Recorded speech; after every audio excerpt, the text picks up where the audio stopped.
got a dream that I want to achieve and a goal that I'm willing to chase. So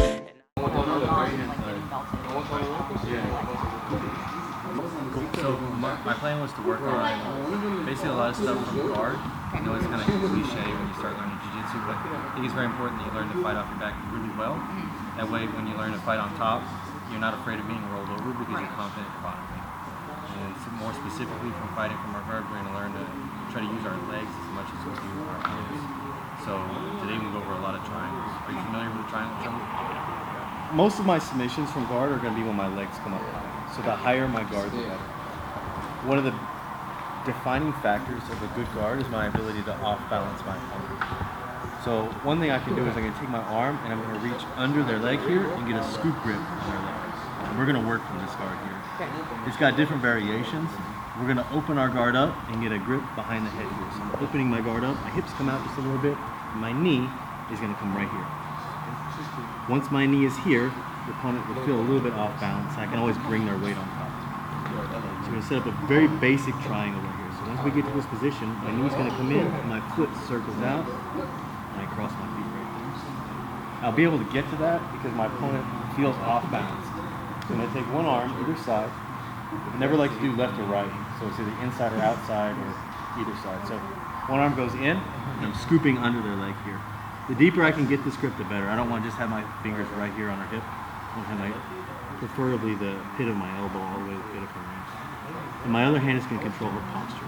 Because if I get here and she just postures up, it's going to be hard to control. So posture, my hips come out, and then my outside knee over here is going to come under her arm. It's very important that I come under her arm. And then it's going to flare out. You just stop right here. You feel off balancing with your opponent, and then it just does a little windshield wiper motion. I get my foot through. Good.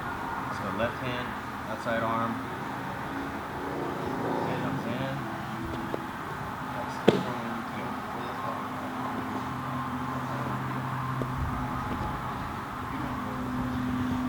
Take one arm, I go under the leg. Trying to get as deep of a grip as possible. Okay.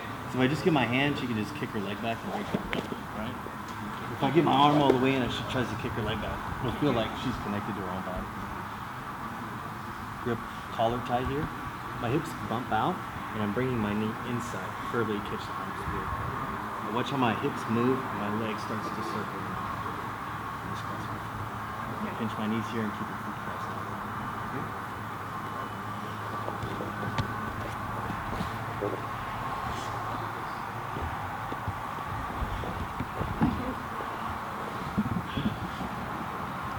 It is me trying to get her arm and her head isolated between my legs, right? So however I can get this, that's what I'm looking for.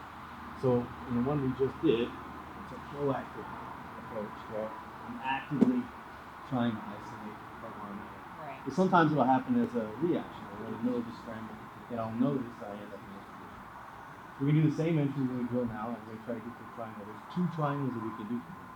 In a traditional triangle, I will lock up the triangle on the side that her arm is in. So I'm familiar with that. And then finishing a triangle is really about the angle.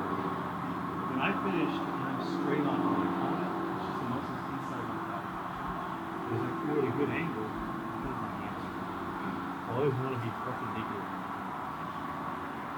So my finish isn't going to be just squeezing my leg, my choking leg, or my strangling leg. And imagine kicking it away from me with the ice. I'm going to grab your shin before over the top. That's more of a rubber guard like it. Yep. And you can put foot in the hip here to give you a pivot point to make your angle. We'll get a little bit more of an angle, loosen it up, relax so you don't put her out. And then let's get an anchor either under her arm or under her leg. And then I want you to kick this way with your strangle leg, focusing on the hamstring. Make sure you tap so I switch over.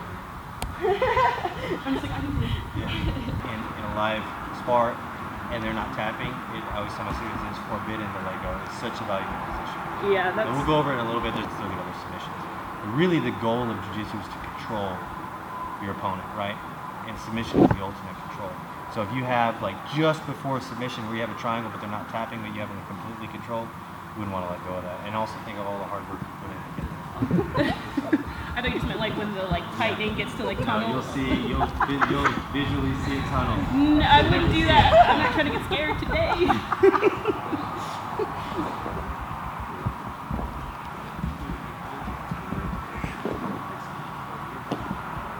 It's alright. Fixing old habits. And in reality, it'll still work. But if you get rolling against an experienced opponent, they'll feel that weakness in the posture. Definitely. The By all best way- means, pick me apart. The best way to fix it is to go slow. The dark side is the wrist lock from here. Yeah. Ankle locks used to be the dark side, but wrist locks are the dark side. So, from here, what I'm looking to do is take my outside thumb or my inside thumb here, and I'm going to put it right under her palm of her wrist. And I'm folding her hand towards, and then I'm going to double it.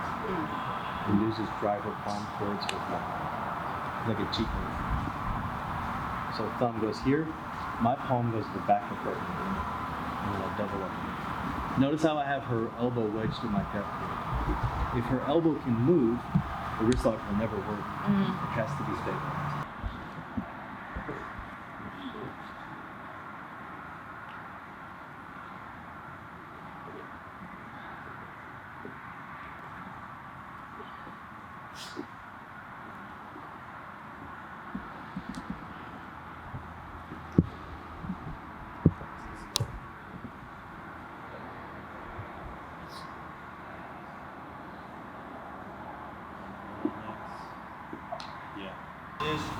Yes, very good, very good.